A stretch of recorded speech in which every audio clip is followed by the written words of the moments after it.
So the way we're going to start off is I'm going to present a little bit about the topic in general and some of the work we've done here at Brigham Young University on this topic, and it's going to be in English. Lo siento que no está en español. La parte que yo voy a presentar. Okay. Voy a presentar en inglés, lo siento. So they know that, but I'm going to be presenting in English here for your benefit, and they're probably not know, they know some English, they'll understand some of what I'm saying. And then they're going to present in Spanish later on about the great work that they're doing in Arequipa, Peru. So what we're going to be talking about today is about decision-based learning, which is kind of exciting because I think it's a great pedagogy. There's a lot of great potential that this method provides, and it was developed here at Brigham Young University, particularly at the Center for Teaching and Learning. And some of our faculty have been involved in this. I know that Ross Larson particularly has been involved. Heather and I more recently have become involved in helping to develop this methodology as well. Let's see if I can get this to work. All right. Move this over here so you can see it. So one of the things that we're working on in a paper right now is the idea that there are kind of three main types of knowledge. You could argue there's other ones, but we're going to focus on three right now. Three main types of knowledge that we focus on at the universities in teaching. Conceptual knowledge, which is all the schemas, all the things about a topic going together. Procedural knowledge, which is how to do things, so the processes for how to do things. And then conditional knowledge, which is that we don't kind of think about that very often, but it's the knowledge of when should I use a certain process? When should a concept come into play? So you may have the concepts, and you may know how to do things, and still not be a very good expert. You know, this is a lot of times what I think is the expertise gap, where people then get on the job, and if you ask them the definitions and if you actually ask them for what the concepts mean, they can tell you. And if you tell them to go execute a certain process and procedure, they can do it, but they can't work independently. They don't know when to use the processes that they've learned. And that's what conditional knowledge is. And one of the things that we're believing is true is that this type of knowledge is often left out of university education and in education in general. We teach the concepts, those are in the textbooks. We teach the processes through internships and experiential learning. But when do people actually learn the when to use the processes and the knowledge? And so that is what decision-based learning is trying to do, is trying to attack conditional knowledge. Okay. Oh man, this is not going to work. There's going to be a little bit of lag, I guess, huh? So, and one of the things we've done also in our paper that, if you want a copy of this paper, it's being developed right now, it's almost ready, is aligning knowledge types with different types of expertise. So if you look in the literature, there's kind of this trajectory of expertise going from procedural down to generative, being able to generate new knowledge. And what we argue is that conditional knowledge helps people to become functional. So once again, procedural knowledge helps you with the procedural expertise. Conceptual knowledge helps you know how to adapt because you understand the concepts at a deep level. But to be functional, you need this conditional knowledge. And so we're making the case that conditional knowledge has something to say on how people become functional experts, and that it aligns with some of the expertise literature as well. So in summary, we think that we do a pretty good job of teaching conceptual and procedural knowledge in higher education, but not so much the conditional knowledge and the functional expertise. And so we think that's what decision-based learning is trying to help, is fill that gap between the conceptual and the procedural and the generative, which is then when you create new knowledge, which I've talked to many of you about my interest in creativity. In fact, some may ask why I'm interested in decision-based learning. And a lot of my research has been on how do we teach people to be creative, how to be generative in their expertise. But we find that people are not often ready to take that leap. And I see conditional knowledge and functional expertise as part of that bridge that takes us from the classroom to then getting ready to be more generative and more creative. It's kind of a way to scaffold people along the way.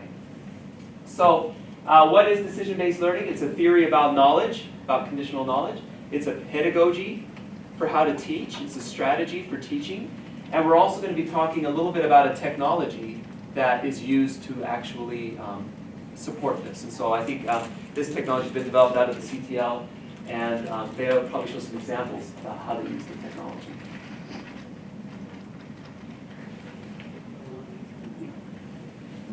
So how are we actually using it? Yeah, thank you, Julio. Excellent. Yeah, thank you. So how are we using it? Already, we've seen this is successfully used for many quantitative methods here on campus. Ross Larson and others have been using it in their quantitative classes. How many of you have taken a class with decision-based learning at this point? Probably a lot of you have. So you kind of already know some of the ideas about that. And one of the questions we have is, could we also use this for qualitative research? Because we're finding that in these other classes, they're finding that students arrive at the correct answer more. They understand better why the answer is correct. It's being used in lots of these different countries. And we're doing this research, but our question is, could we also use this with qualitative methods as well? By the way, those of you that have used it in the quantitative classes, what were your immediate thoughts about that? How well does it help you learn the quantitative strategies? I see a thumbs up, right? Seems to help with then knowing how to execute which process is at the end of the class, right? So we had similar thoughts about, could this help with qualitative research? And here's the problem that I see when it comes to qualitative, learning how to do qualitative research. Students need to know, same thing as with quantitative, when to use particular types of qualitative methods. They come into my office and they say, should I use interpretive phenomenology? Should I use hermeneutics? Should I use social analysis? Should I use narrative? They know these different methods. They've been in the qualitative class. If you tell them to do a grounded theory, they maybe know how to do grounded theory. They know how to do narrative, but they don't really know when to use these different methods, what kinds of situations they should use these different methods in. So Heather and I have been looking at how we can use qualitative research to help in these different methods. And Heather, could you maybe take just a couple minutes and share your example of how you use decision-based learning? Hey, Heather. Could you share a little bit about your way of using qualitative, or using decision-based learning in your qualitative class? So Rick told me about 10 minutes ago that I was doing this. But we gave a presentation at ACT. Yeah, we gave a presentation at ACT, so we'll see what I remember of this. So in qualitative, the Intro to Qualitative Research class, one of the objectives of that class is that you know how to evaluate a qualitative paper. And there's like things you can go through, make sure you know this and that, and that you've looked at it. But I decided that using DBL for this would probably be a much better experience. So I worked with Ken and we put together a map that would help students to be able to go through this. So it starts out with locating the purpose of the article, which seems like it should be pretty straightforward, right? You should be able to find that easily. Sometimes it's not easy to find. And you have to look through and find the nuance of what they're saying is what the purpose is. So that's where it starts. And then it goes, and so a lot of the DBL maps that you will see are very branching, but an evaluative DBL map is a little bit more linear, but it's set up to help you understand what all of the pieces mean. So it is there to teach you as you go, like all DBL maps are, but it's also to help you get into a real paper, to understand what's happening with that paper and see the qualitative pieces of it. So the next part of the map is looking at the research method, understanding the type of methods being used, and then it goes into more of the study design, looking for the type of data that's collected, and is the role of the researcher there? Did they talk about that? What kind of analyses did they use? And then as you're going through that, you have to think, are the analyses the correct thing for the type of design? And you go back and forth. So it's linear, but it's also a little circular in that linear part of it too. But using this to help students understand how to look at a qualitative paper. What else did you have in here? I think that's probably it for you. So it kind of looks like yeah, this. so it looks a lot more linear, but there's some iterative understanding that happens in that linear map. And there are several of you who were in that class who did this. Who was there? Chris, Melissa. I think some people, yeah, Trina, McCoo. Anyway, so if you have any questions about that, you can actually ask students who have done this. If you're taking my qual class next semester, we're going to do it again. And probably use this other one, right? Yeah. Wow. We want to, yeah, thank you. We'll give Heather a round of applause. So Heather took it from a finished study, and how do you evaluate that study? I took it from the other angle of you want to do a study, but you're not sure which method to use. And so how do you develop your decision about which method to use? And so the way I did it is I looked at dividing up qualitative methods, and you can divide them up according to like your research goals and according to your positionality as a researcher, like will you be an internal or an external person? Will you be a objective or more subjective? Will you use more typological or inductive or interpretive analyses? What kind of analyses will you use?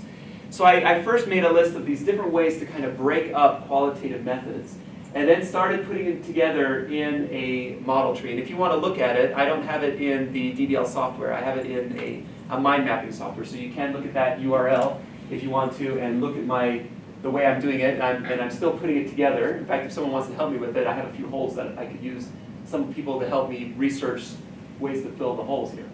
But this is how my model kind of looks. And so you start off with saying something like, let's see, it starts right here. What is the goal of your research is how I start off. And that's the first decision that you have to make. So in decision-based learning, each decision you make gives you a limited amount of choices that you can then work from. So the decision here is, what is the goal of your research? Do you want to test hypotheses? Do you want to develop explanatory theory? Do you want to just construct meaning with the participants? Do you want to reveal power structures and help break them down? Do you want to reveal the plural meanings that govern our lives? So you kind of think, what is the primary purpose of this research? What am I trying to do here? And then based on that, you make decisions, and those decisions then branch you out to another model. So you might say, well, I want to develop theory. Okay. Well, do you believe you are an objective observer of experiences or a subjective constructor of understanding? So you say, well, I'm more of an objective person. That would take you down to an inductive method that emphasizes more inductive thinking, that's more objective. We would call it maybe post-positivistic. It's kind of as objective as qualitative research can get. And it starts taking you down into the grounded theory realm, right? Where you're developing theory, but from a more kind of objective, I'm just the observer here kind of perspective. But if you thought you were more of a subjective co-constructor of the theory, then that might take you to other places here, like constructivist grounded theory. If you think you want to develop theory about just individual experiences, then that might take you down into common incident techniques, like incident techniques there. Do you want to understand narratives and how people experience and perceive their environments? So then you can talk about, well, are you interested more in the social factors or in the symbols or in a deep understanding of their actions? Things like that. In narratives here, you can go down here and it branches down into, do you want to understand the major events in the person's narrative? Do you want to understand their context, their functions, the functions that narratives serve for them in their lives, how the narratives affect marginalized populations, how it connects with storytelling and the stories themselves, or maybe poetry as a process of doing narrative analysis. And then this can branch you out into all these different narratives. So then at the end, you come up with maybe some critical articles or how-tos for doing this method. So the goal that I'm having is that you would start here and say, all right, what is it I want to do? Do I want to understand narratives? Okay, I want to understand narratives. What about narratives excites me? This part excites me. Then go look at this person's work and read this person's ideas about how to do this method. So that hopefully you can get down to something that gives you a little bit of a how-to as a student about how to do this methodology there. And branch that out in all those different ways. And so here's another example here of phenomenology, and Steve Yancher's going to kill me here probably, because it's probably not 100% accurate. But the way I look at phenomenology is, do you want to describe, interpret, or analyze this experience, this phenomenon? And if you do description, then it comes down into things like transcendental, constitutive phenomenology, or naturalistic. If you're doing more interpretive, then it can come down into these areas. If you're analyzing structure, then it comes down into Heidegger and realism and stuff like that. So that's how I'm looking at doing it. And here's another example of case studies, whether you're looking more at the social cultural level of cases or the individual levels, which can take you down into different types of research as well. And so that's my model, is looking at, so what my goal is that hopefully when students are trying to figure out what study they want to do, that they can be led by these questions through this mapping process to then get to a point where they kind of have an idea of maybe what type of methodology would be a good fit for them. Rather than just walking into my office and saying, or any of our offices and saying, I want to do X method because I've seen other people do this method.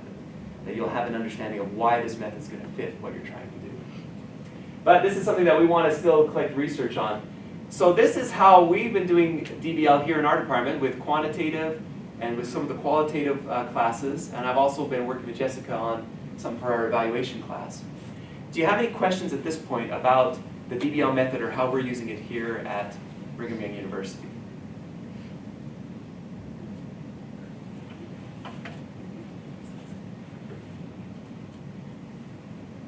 How many of you would like me to use this method in the law class?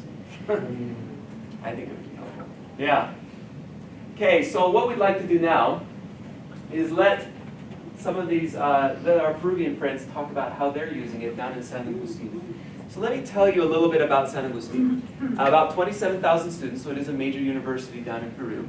It's near Machu Picchu, so that's very cool, of course. Very hot down there. They're a little bit cold right now in the snow in the winter time that we're having right here. But we had the opportunity, I believe you went down in 2017, is that correct? The first time you went down? They invited Ken to go down there to Peru and teach a workshop to their faculty to teach them how to use decision-based learning. And then we went down again, many of us, me and Christopher and Ken again went down in 2018, taught another group of faculty. And Ross. And Ross was there as well, and Tatiana was there. And then we went down, and then you're going down again this year to teach another one. Yeah. So in total, how many people at this university are going to be trained on using this method? Let's see, I think the number of faculty that I think will be, let's see, we have 40 that will be trained next week. So that'll bring us probably up to about 130 altogether. So that's what I think is kind of interesting and exciting about this, is here at Brigham Young University, we have maybe a dozen faculty using decision-based learning? Oh, actually, yeah, dozens, about a dozen faculty are using it consistently, but all told about 50 have been trained on it here too. So, but we have, nearly 3 times that many in Arequipa that are using this. So this is a university that has really bought into this idea of decision-based learning and are trying to use it in all sorts of different classes on campus. So this is Christopher's thesis, is about how well this is working. And so we have 4 of them here today. These are 4 that are using the method more extensively, and so they've been able to receive some travel awards to come and visit us and visit Ken, and they're getting additional training on the method so that they can go back and continue teaching their colleagues at home. But we have Nelva, León, from nutrition and agroecology, María, which is from sociology, and Julio is a neurosurgeon, and then Nelly is from social work. So very diverse perspectives, and they're going to now talk about how they use decision-based learning. And I'm going to turn off my microphone, and we're going to let our translators, which thank you, Christopher and Peter, for providing the translation for us. So, okay, so the first one up.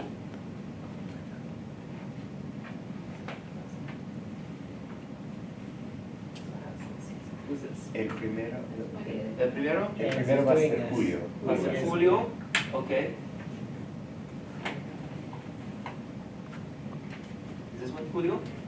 Yes. Okay.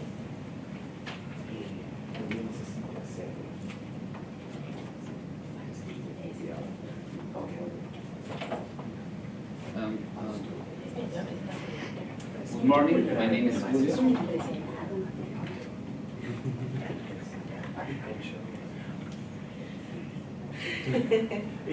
Y para que sepan, nosotros vamos a traducir por los servicios y designios.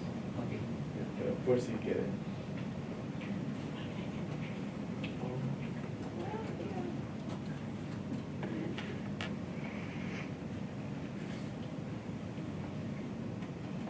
This is the software, some of you are familiar with it, but this is the software that the CTL and Ken has helped to develop.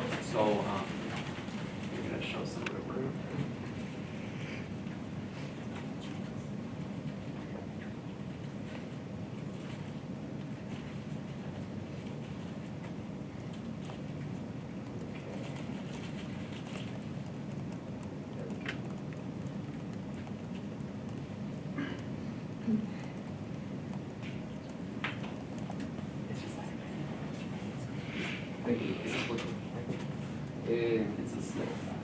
¿Puedo hablar en español más rápido o en inglés?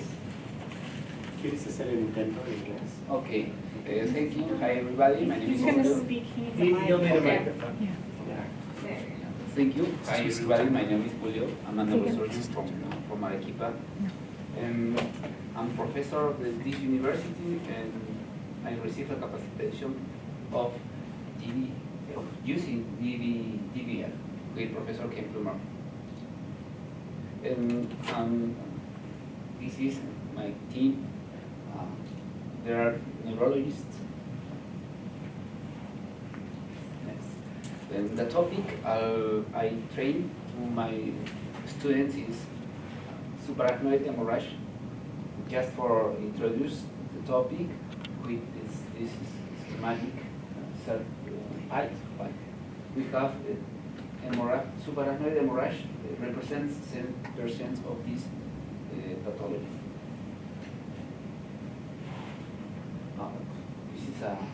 This is a picture that shows us a brain swelling, hemorrhage, subarachnoid, and all the damage that this entity can produce in our brain.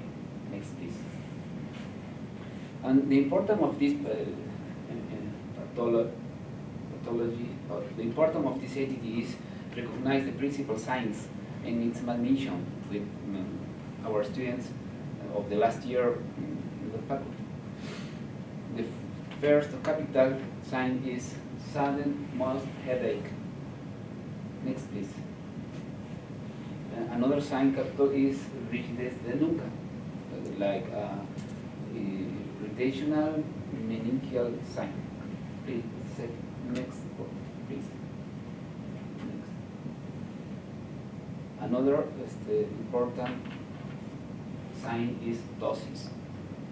That represents the eyelid drawn down and difference with the pupillar diameter. So this science is so important when a person goes to ER and talk with a young physician. Next, please. Another one important sign is dizziness, no? But it not always is related with hemorrhage, subarachnoid hemorrhage. Next. This is a CT. We see subarachnoid hemorrhage. In this case, it's a severe subarachnoid hemorrhage. Next one, please. This is angio-10 or angio-CT. We see the aneurysm, brain aneurysm. Here, the next one, please. And it is an arteriography. So, this model, my example using this model is so easy, and we will pass to spread to you.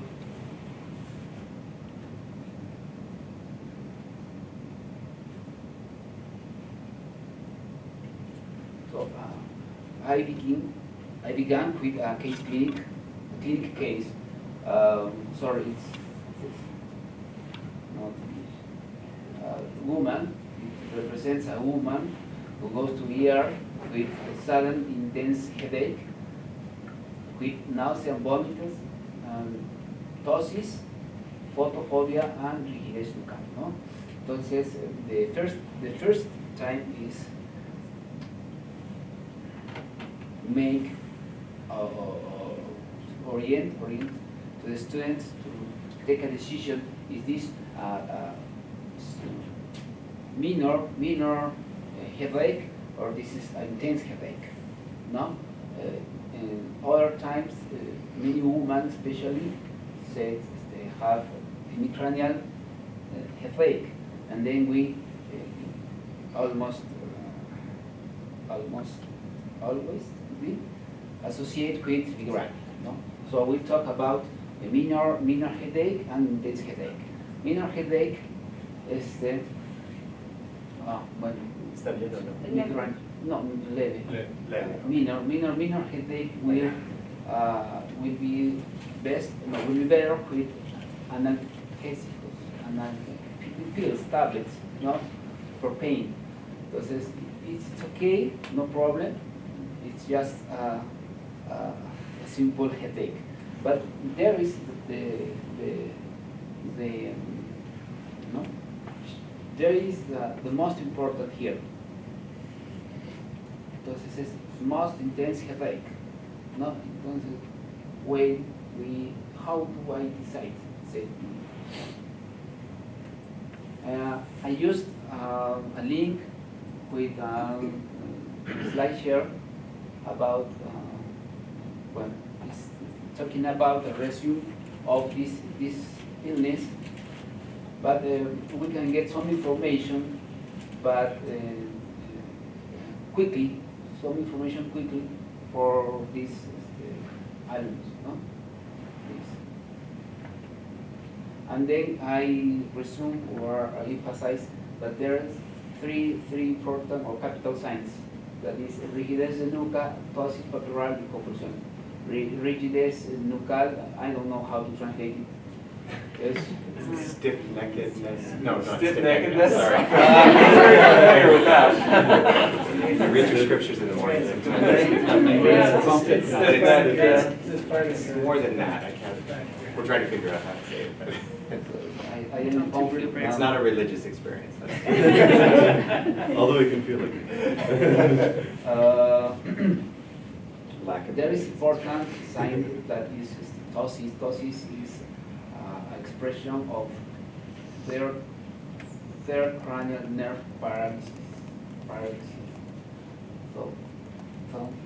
So until now, just here we have to summarize all the information, and we expect that our young physician take a decision like CT, and then CT.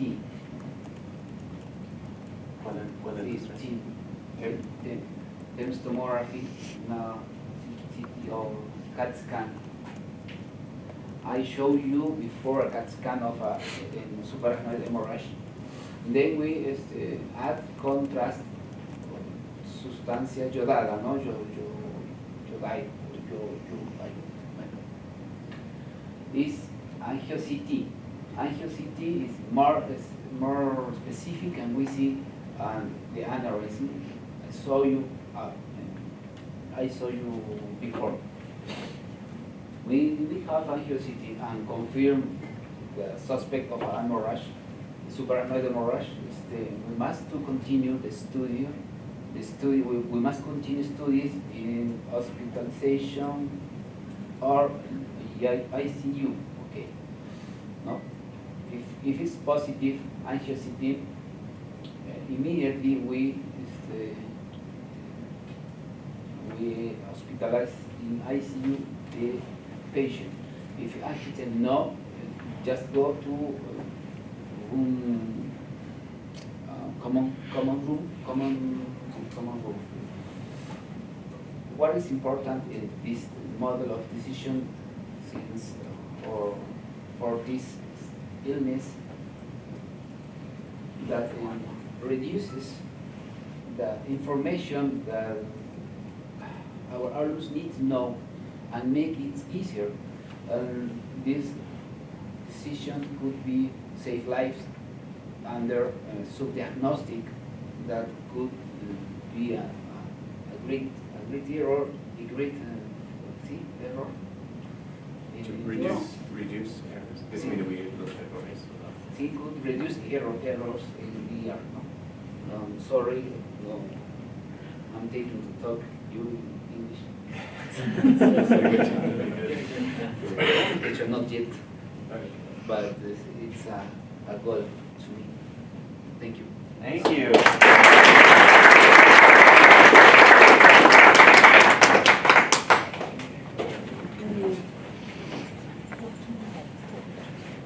Decision-based learning, it saves lives. Is it married?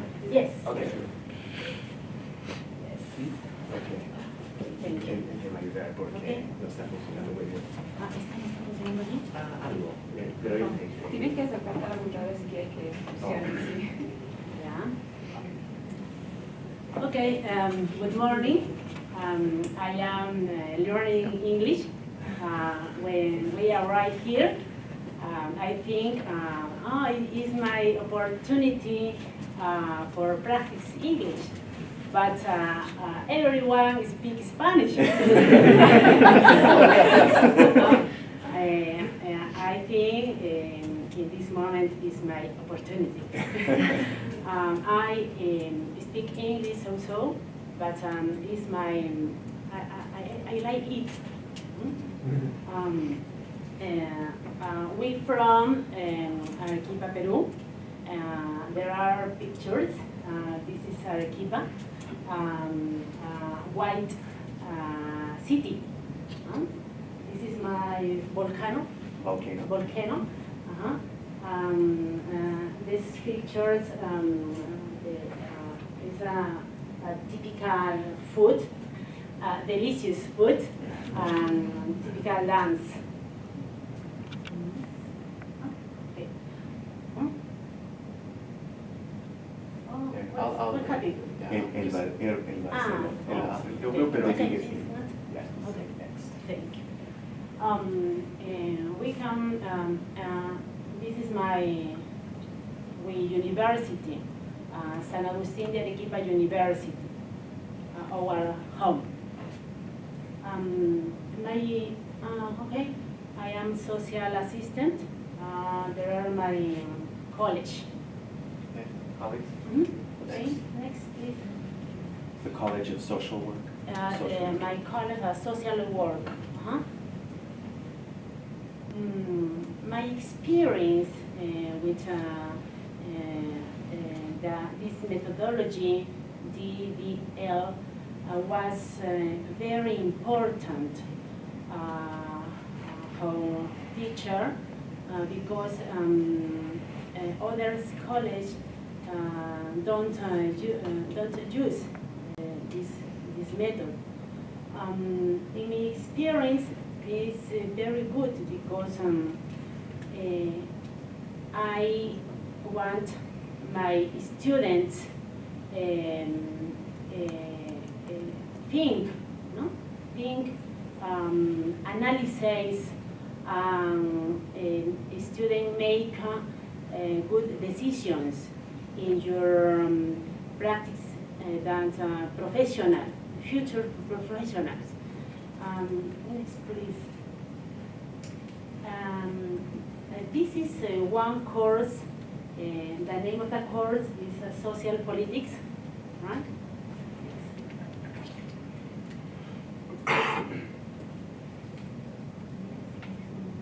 All right. With this methodology, I learn it's very important. Say the purpose of the course of the signature, because A signature is class. the signature class, no? The social politics, because students should learn different questions in the process, no? In the process of the methodology.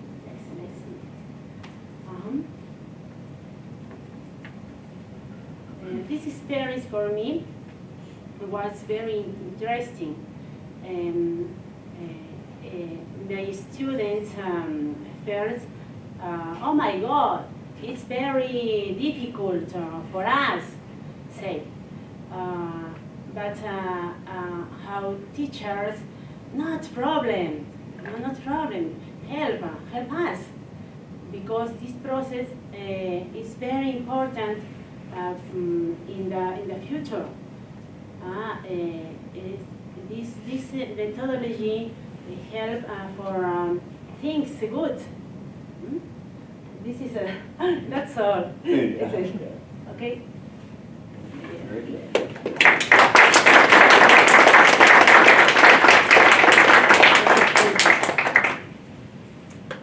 If I can just mention, is Pilar is getting set up, but one thing I noticed in Mary's class is that she noticed her students, and I think this has been mentioned in Dr. West and Dr. Leary's class, that the students, they would come out of these classes reading a bunch of articles, and they would learn concepts, they'd learn procedures, but then when they got out into the field, they seemed to be completely lost. If you asked them about any particular concept, they could explain that to you, but they couldn't really connect it. Like Rick said, it wasn't functional.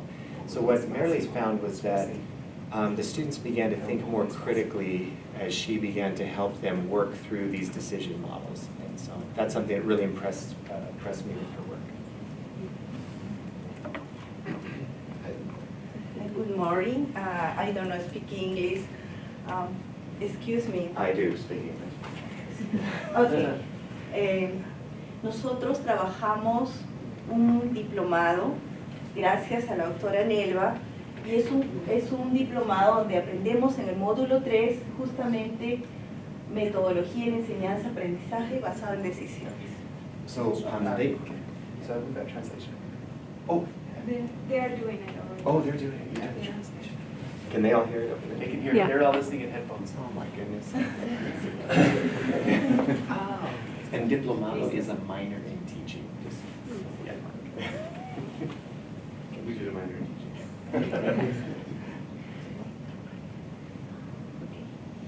Este diplomado, como les decía, acá está la vicerrectora de la universidad, gracias a ella estamos aquí, y están todos nuestros teachers, ¿no? Nuestros profesores. Estos somos la cantidad de alumnos en el módulo anterior, ¿no? Estamos todos aquí, justamente con Tatiana, Ross, Christian. También. No. Yes. Ok. Este método yo lo trabajo como profesora de inglés. Profesora, perdón, de taller de investigación. She said she was in English. De taller de investigación. Este curso de taller de investigación. Siguiente, por favor. Aquí nosotros tuvimos la suerte de tener a Ross y a Tatiana, donde ellos participaron en mi curso de taller de investigación 2.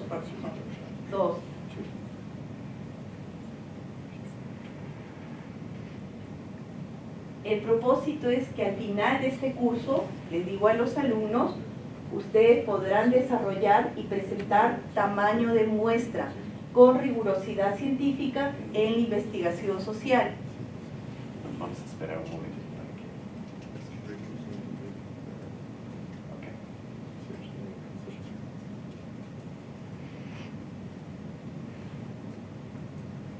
Justamente el propósito con el ABD, el alumno va a decidir qué tamaño de muestra, qué número de personas va a entrevistar o va a encuestar.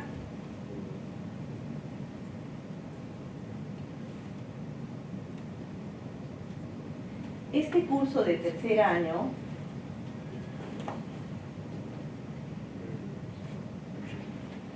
desarrolla 4 temas de investigación en grupo, más o menos de 10 alumnos por grupo. La mayoría de temas de investigación están relacionados al medio ambiente o también al problema del reciclaje.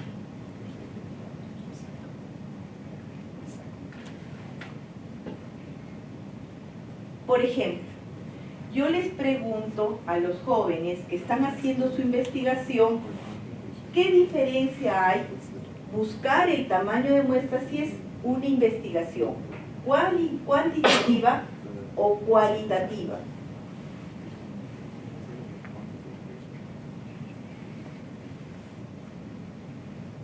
Le pongo justamente las dos opciones. También le presento y le doy información qué es la investigación cuantitativa y qué es la investigación cualitativa.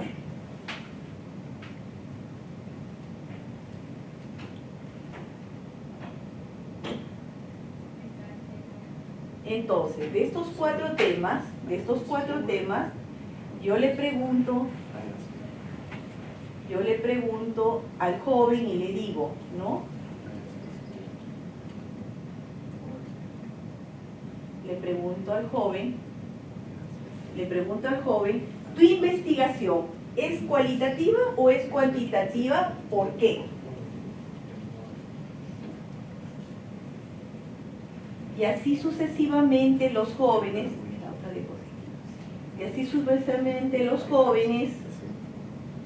van presentando y van respondiendo el por qué. Pero el decir que es investigación cualitativa y cuantitativa se solucionó el problema, no se solucionó el problema. La inquietud es a cuántas personas voy a entrevistar o voy a encuestar.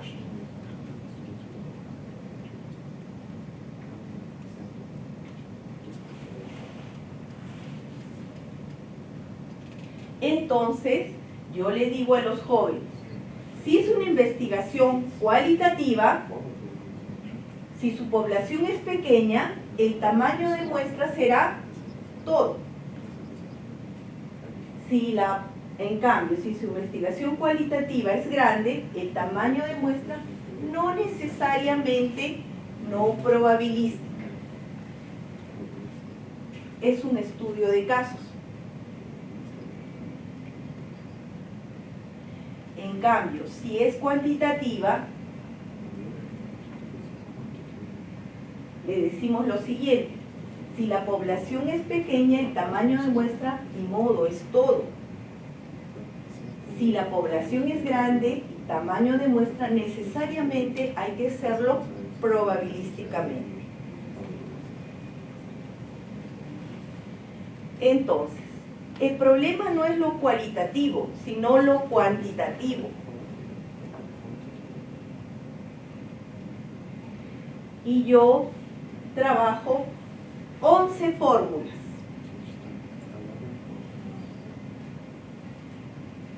Que el alumno ya ha preparado, ya ha trabajado.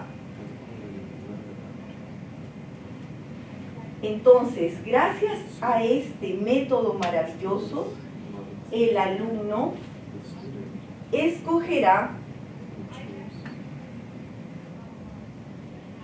qué tamaño de muestra, qué fórmula, ¿no? ¿Qué fórmula va a trabajar?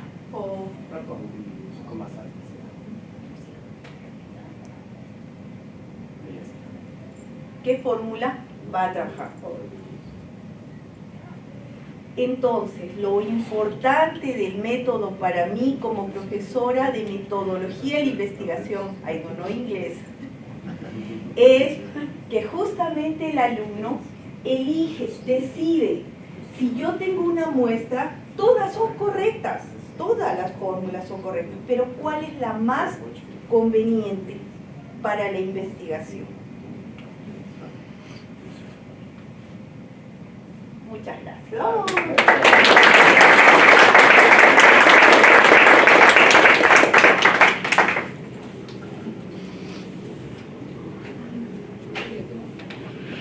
Rick, if I could just make a comment. One of the things I appreciate about Pilar's class here, if you go back to that, well, we saw all those equations there, and one thing that they say, and I think we struggle with here, is that students will learn a lot of equations on some of these courses in statistics and chemistry, but they do not know what triggers those particular equations in what settings. And so I appreciate the work that she's done to really help her students when they look at an equation, instead of drawing a complete blank, they can connect it to what she says, the medio ambiente. In other words, how does this connect to a real-world situation? And I think they're just doing a great job with that. So you want me to turn off the stoppers? Yeah. Ahora continúo yo, pero necesito que We get rid of this. Behind you, Rick. No, hit the red button and there you go. Hola, buenas tardes. Yo necesito que ustedes vengan más acá con sus sillas, así es que muévanse un poquito para acá, ¿sí? This is the aerobic part of the presentation.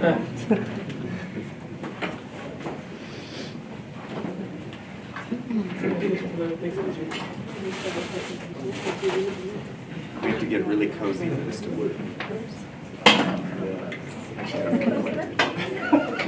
That's fine. I wouldn't sit in the front. I've never seen anybody get hurt. So just curious, you designed the software for this distance learning, right? Yeah, I gave them the specifications, but then we had programmers that it's just been a unique process. So we came up with some ideas that were terrible at the beginning, but over time. Bien, vamos a trabajar con un método que les va a permitir a ustedes actuar cuando no tengan luz o no tengan la tecnología a mano. He comprobado que este método se puede... ¿Sí? Okay, yo estoy. Okay. Ya. Entonces, estoy presentándolo de una manera que les permita a ustedes demostrar que se puede actuar cuando no exista luz, por ejemplo, o también cuando se quiera recrear la metodología, porque yo solo decir al alumno, ustedes tienen que estar preparados para el amor y para la guerra. Ahora estamos preparados para la guerra, vamos a ver cómo.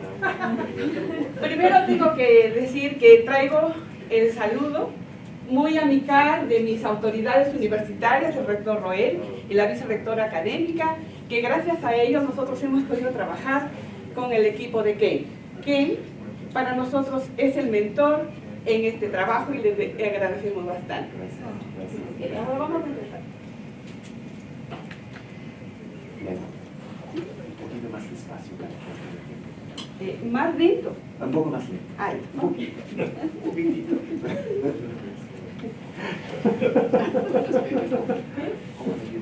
¿Así?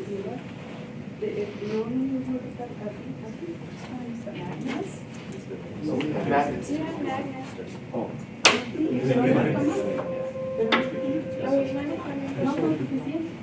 Hay 6. Hay muchos más. Ah, ya, está bien, pueden traer. ¿Y ahora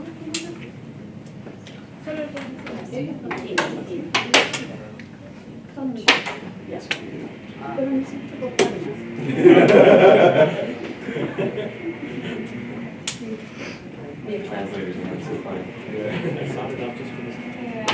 Yo les cuento que esta metodología lo he podido desarrollar en 4 asignaturas. Por 4. Y en todas ellas me ha dado magníficos resultados.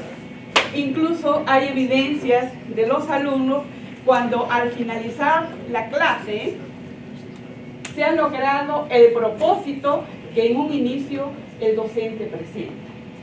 Entonces ahora les cuento cuáles son esos cursos que hemos trabajado. Uno de ellos es, ¿me ayudan por favor? Biodiversidad alimentaria. El otro curso es gestión ambiental.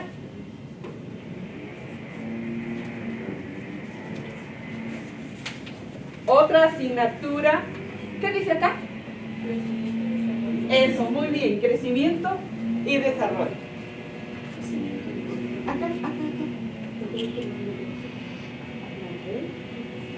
¿Qué dice acá? Salud materno-infantil.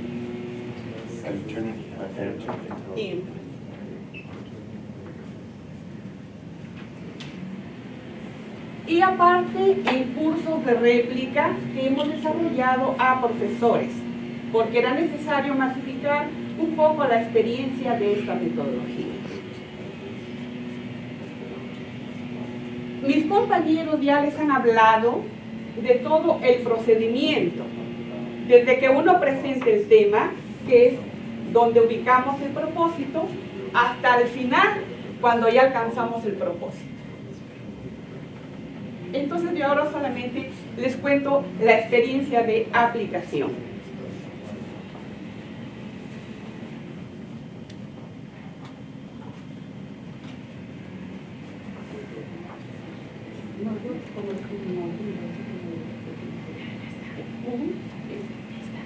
Esta es una evidencia de cómo se desarrolló el ABD utilizando tarjetas con el mismo procedimiento. Entonces, acá, perdón. Es de electricidad, sí. Exacto, sí. No alcanzan ustedes a ver, pero es el inicio cómo se presenta el tema, donde luego colocamos el propósito, que es el siguiente,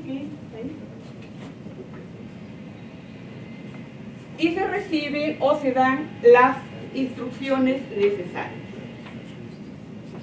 Más acá. Todo es correspondiente al curso de biodiversidad alimentaria. Esto se trabajó con tarjetas. Ahora vamos a ver cómo se trabajó el curso de gestión ambiental utilizando un poco la tecnología, utilizando el internet, utilizando el PowerPoint. O sea, hay varias maneras de aplicar esta metodología. Entonces, vamos a observar acá, este es el curso gestión ambiental, donde estamos dando el tema y la introducción y el propósito del tema. Estamos acá desarrollando otro paso, donde estamos dando con ejemplos para introducir y hacer la pregunta. Por ejemplo, acá está la siguiente pregunta. ¿Existe relación entre la soberanía alimentaria y el desarrollo de un país? Esa es la pregunta introductoria.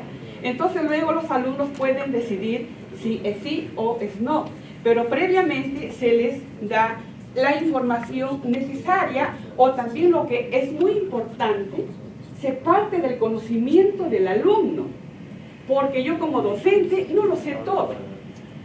Y trabajar con el enfoque participativo, que es lo más valioso de este método, nos permite interactuar. Entonces recojo lo que el alumno sabe, lo que le hemos dado en la bibliografía, y qué maravilla, cuando el alumno ve reflejada su respuesta, se siente súper. Entonces así continuamos.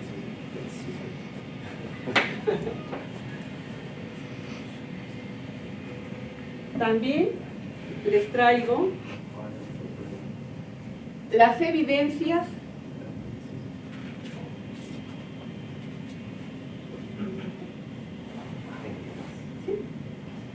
del curso de crecimiento y desarrollo, cuando estamos tratando de enfatizar el tema en alimentos oriundos para la alimentación del niño en edad de alimentación complementaria, poniendo énfasis en los recursos naturales de nuestra propia región. ¿Listo? Entonces, se está dando esas evidencias en fotografías, y acá tenemos cómo se realizaron los cursos de réplica, y para ello también hemos utilizado el uso de PowerPoint, dando las indicaciones necesarias, y en esta foto se ve un poco la forma como se ha ido construyendo los pasos del ABC.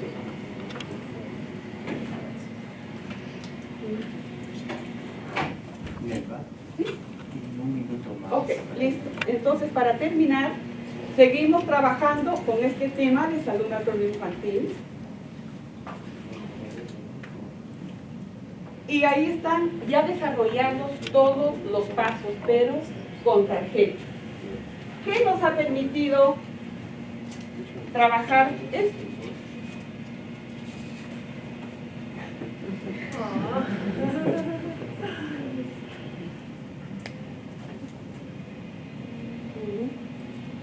¿Cómo hemos podido lograr hacer todo esto? Hemos tenido primero que tener conocimiento que nos dieron los instructores en el curso que recibimos.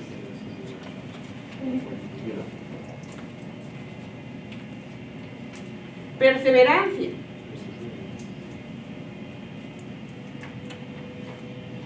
También buen humor, para que los alumnos se relajen. Sí, ya. Muy bien. Espérense, medio minuto para. Entonces necesitamos sacar una base que sustente todo este trabajo que hemos realizado. Y ese trabajo es lo que hemos hecho en el ABD. ¿Y quién nos ha permitido llegar a esta experiencia para mí magnífica? ¿Quiénes han sido? ¿Quién como institución?